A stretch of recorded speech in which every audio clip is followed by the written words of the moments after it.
Hi, I'm Sky, and we finally got a minute alone with Adilah Barnes, the author of her brand new book, On My Own Terms, an autobiographical journey about her life and her career. Now, Adilah is an actor, a writer, a director, an educator, a teacher.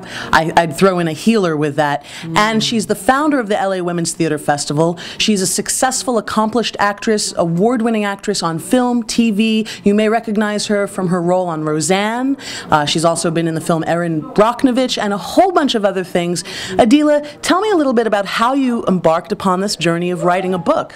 Well, actually, I had students a long time ago who gave me a book, and it was blank. Nothing was written in it except this slip of paper that said, for when you decide to write your acting book. And about 3.5, close to 4 years ago, I felt it was time. I felt perhaps I had enough that I wanted to say to write a book, and to that extent, I decided that I would do that. But it's really not a how-to acting book. I use my journey as the backdrop to hopefully be an inspiration to others, whether they're in the business or not. What is your main message to others who read this book or who come and see your work? I would say that my main message is it's possible to do whatever you'd like to do. It's possible if you work hard and if you're really clear on your dreams and follow them, you can do that. Now, when we speak of writing, you have a writing retreat, a place in Atlanta, Georgia, that you actually invite people to come to and spend periods of time. Correct. You instruct them. Tell me a little bit about that. That's called the Writer's Well, and at the Writer's Well, writers, both beginning, intermediate, advanced writers, are able to come and develop their works further. So it may be those who are writing a piece that's a novel, it could be a screenplay, it could be poetry, it could be whatever, but it's for whatever that writer would like to really focus on while there. That's amazing and a great contribution, I'm sure, to the Atlanta community. And speaking of communities, we know each other from the LA Women's Theater Festival and the Los Angeles Hollywood community. Tell me, you're the spearhead, the founder, you created this idea out of nothing and created this amazing Women's Theater Festival presenting solo artists from all around the world who do performance art, comedy, jazz, singing, gospel, storytelling. How did you come up with that idea, and what has been the journey with the festival? Actually, we just celebrated our 16th annual festival in March of 2009, and we actually extended into April because we produced new work, so this was a really exciting year for us, and because we expanded and did more than we normally do. Really, I'd say the catalyst is, or was, in 1993, meeting a woman who also has a one-person show as I do, and we realized we were doing similar work and we were kindred spirits because my women are historical and so are hers.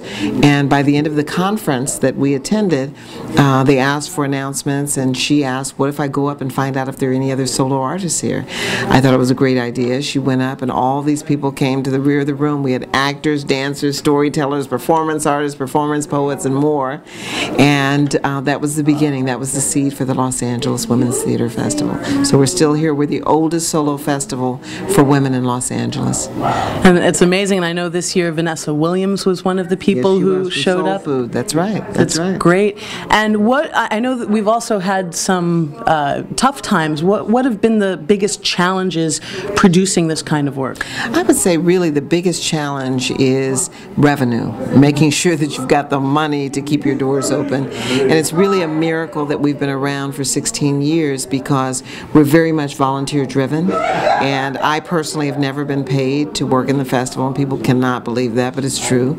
But I make sure that others get paid, and my miracles seem to come from other places. So it's my tithing of time and talent that I give to the festival.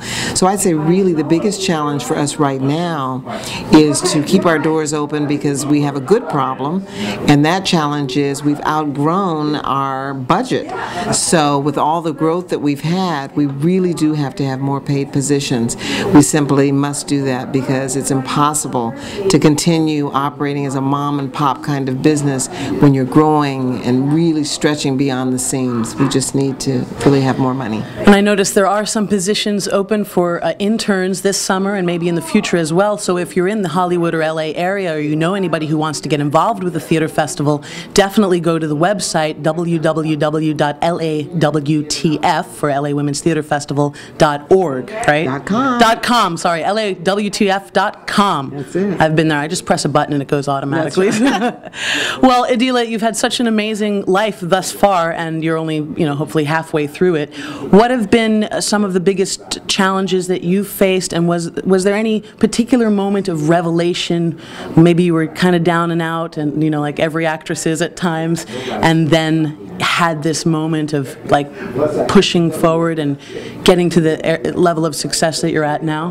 I would say probably the biggest challenge has been to stay true to my integrity in a business that is not always about integrity, and yet I've always done that. And so sometimes I've butted heads, but I've always stood up for what I felt was right. And what was your favorite moment about today, sharing with this intimate, wonderful family and friends here in Maryland? I guess for me there were a lot of moments here at this book signing here in Maryland, hearing about a woman, the mother of a woman who was here who's 72, who's thinking about writing her own show, or really her own story about her own life. That's really inspirational to hear that someone at 72 is saying, I want to write down my story, because we all have a story to share. That was one moment that really touched me. And what's your next project? What can we expect in 2010 from Adilah Barnes? What can we expect? I'm not quite sure what the tea leaves say, but for sure I'll continue to develop my writer's well in Atlanta so that it expands and becomes more than what it is, getting more and more women to come down there and write. An audiobook for this book so that those who are not able to read will be able to listen to it, or those who don't like to read, they can just put that CD inside that car when they're driving and listen to it. So those are a couple of things that I really want to do. Adilah, thank you so much for inviting us into this home of your precious friend, longtime friend. Thank you for sharing your stories and your life with us, and we look forward to much more success over the years and following what you'll be doing and how you'll be affecting the United States, the world, the community of our planet. Thank you so much. Thank you. I'm Sky. We'll see you soon. Thank you.